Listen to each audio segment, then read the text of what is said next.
Hola, buenas. Bienvenidos a la segunda parte. Este es el tercer video de la segunda parte. Como habíamos dicho la vez pasada, em, teníamos un pequeño problema porque lo que iba a resultar, lo que iba a ser la segunda parte iba a ser solo un video y terminó siendo tres. Pero bueno, ahí vamos. Entonces, este es el tercer video de esta segunda parte, donde vamos a discutir la lógica del condicional. ¿Y cuál es el problema que está alrededor de eso? Vamos a discutir entonces qué es exactamente el problema. Porque esto va a tener que ver con el problema que está al centro de la primera parte de la conjunción, de la concepción heredada, que según la formulación inicial que habíamos visto, la teoría científica se formula en una lógica matemática de primer orden con identidad.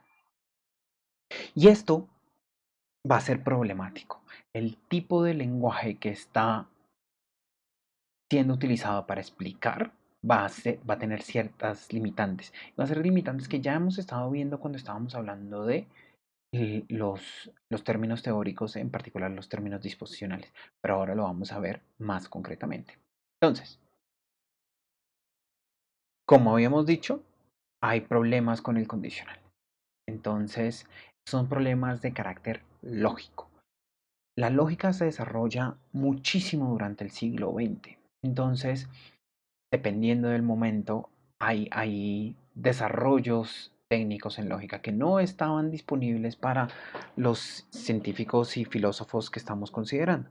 Entonces, ahí está el problema. Vamos a poder apreciar el problema. Entonces, como les había dicho, ya habíamos visto algunos de los problemas cuando examinamos la definición de los términos disposicionales, pero hay más cosas. En particular, tiene que ver con el hecho de que las predicciones están formuladas en un tiempo verbal particular y que la lógica de primer orden con identidad no tiene un tiempo verbal, no sabe manejar muy bien los tiempos verbales. En particular, para nosotros va a ser importante el hecho de que tenemos este condicional que expresamos por medio de como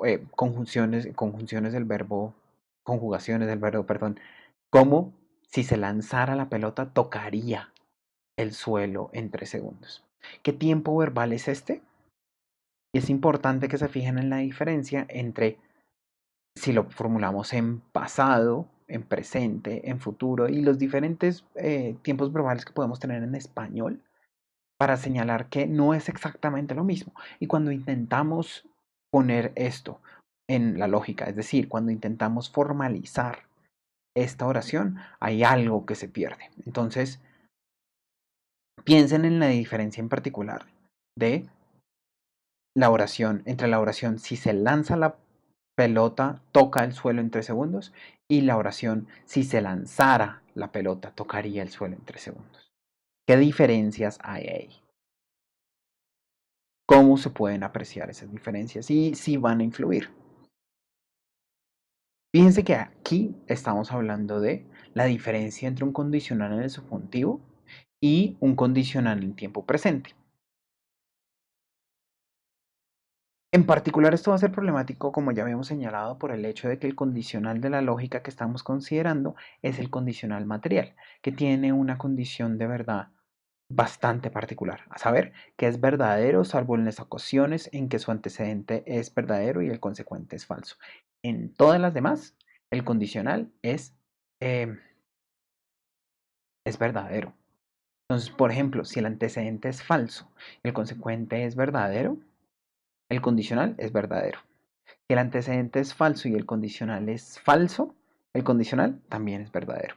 Y ahí tenemos un montón de problemas porque parece que eso va en contra de nuestras intuiciones.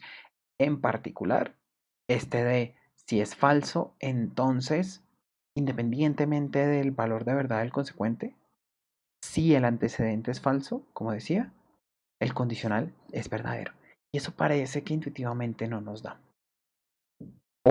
¿Por qué en particular? Porque el condicional en subjuntivo es un condicional contrafáctico, que no va de acuerdo con los hechos como son, sino como serían. Si hubiese hecho esto, si fuese esto el caso, tenemos ahí una conjugación verbal que denota también el hecho de que si fuese, pero no lo fue, ¿cierto? Si hubiese estudiado, pero de hecho no lo hice, habría pasado la materia.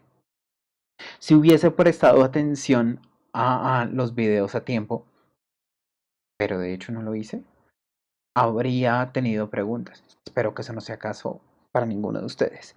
Entonces, hay un montón de consideraciones que tenemos que tener presentes cuando estamos cambiando de los tiempos entre los tiempos verbales.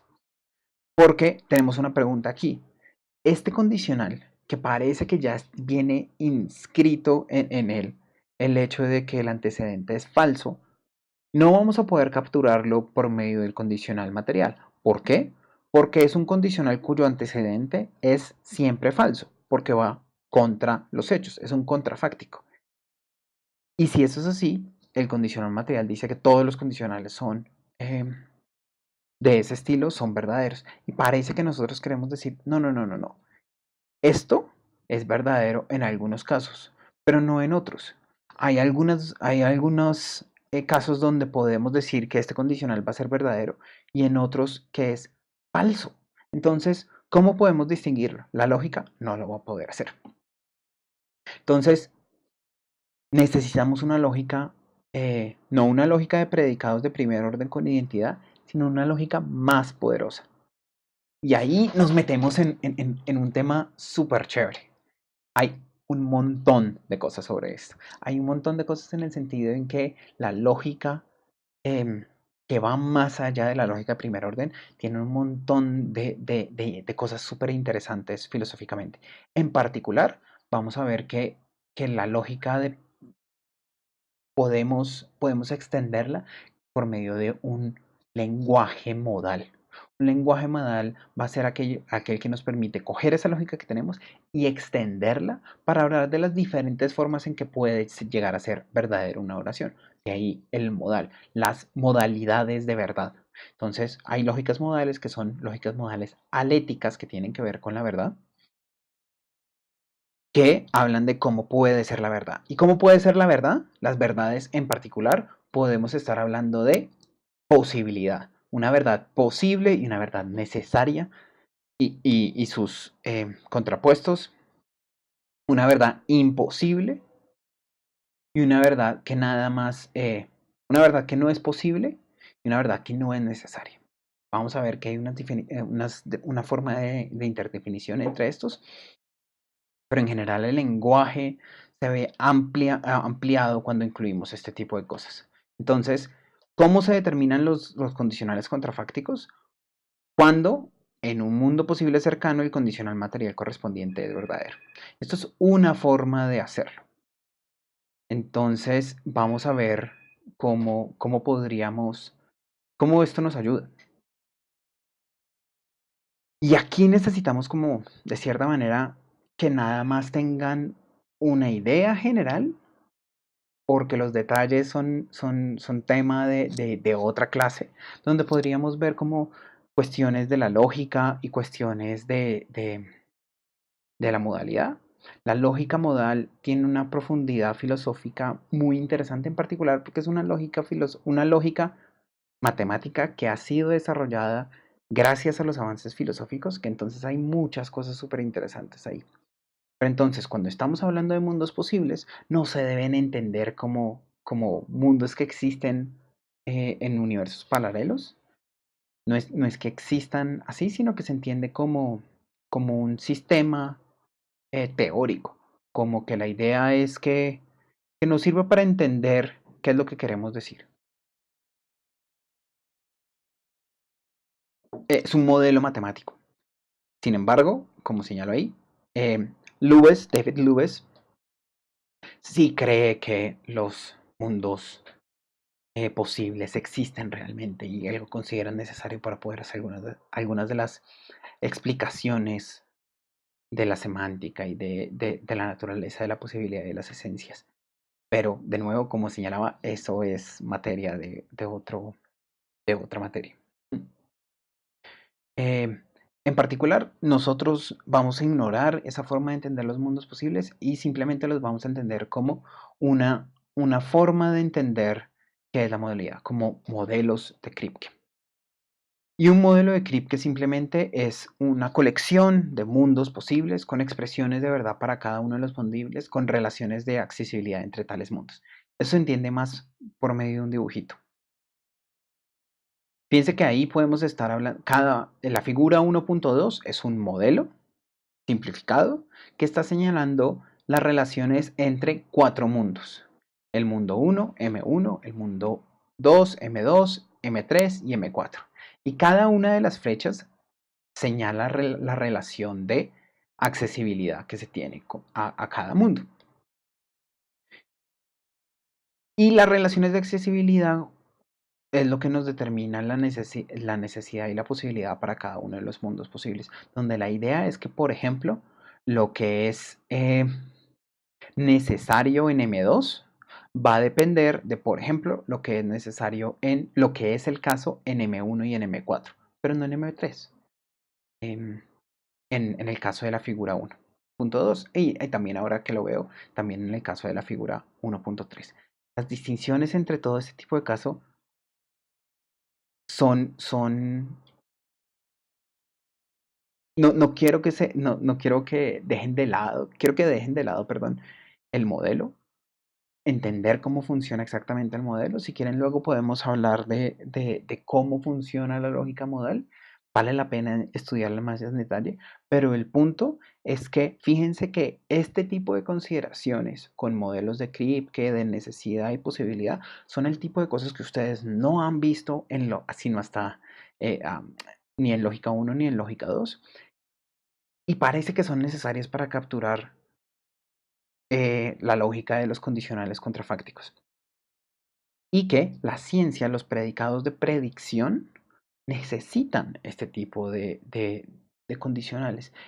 Entonces, un sistema que intente explicar la ciencia en términos que no utilicen este lenguaje se va a ver seriamente impedida. Entonces, ya que el condicional material y el condicional contrafáctico no son lo mismo, vamos a tener problemas a la hora de intentar capturar las predicciones en las predicciones que ya están formuladas en términos contrafácticos, que necesitamos poner en términos contrafácticos en muchas ocasiones, no en todas, pero en varias de las ocasiones. Entonces, ¿cómo entendemos esto? Ahí vemos uno de los problemas y podríamos intentar solucionarlo ampliando operadores modales, ampliando la lógica. Entonces tendríamos que deberíamos modificar ese primer enunciado de la formulación de la concepción heredada.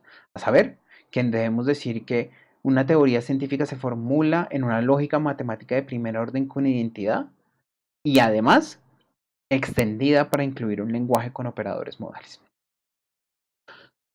Y esta partecita no es tan sencilla, no es como que sencillamente vamos a incluir un lenguaje con operadores modales, porque precisamente la inclusión de los operadores modales va a meter una metafísica, ya en el sentido positivo, que quizás en la concepción heredada, dada su concepción negativa de la metafísica, no van a aceptar. Entonces ahí vemos cómo a pesar de sus deseos de rechazar toda especulación metafísica, necesitan de algo de especulación metafísica. Es importante en un sistema filosófico tener una concepción de la metafísica apropiada para llegar a tener las concepciones de conocimiento y verdad y significado que estos quieren. Entonces aquí lo vemos súper interesante.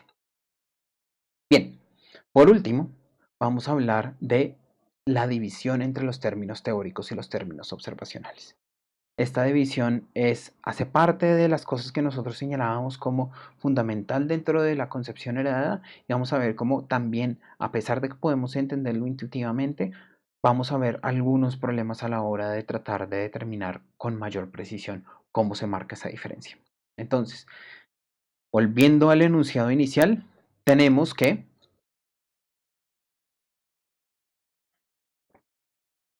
los términos observacionales juegan un rol fundamental. Juegan un rol fundamental en la medida en que son aquello que determina la conexión con el mundo. y en particular son los que refieren a objetos físicos o a sus características directamente observables. Y ahí encontramos el problema. ¿Qué es lo que significa directamente observable?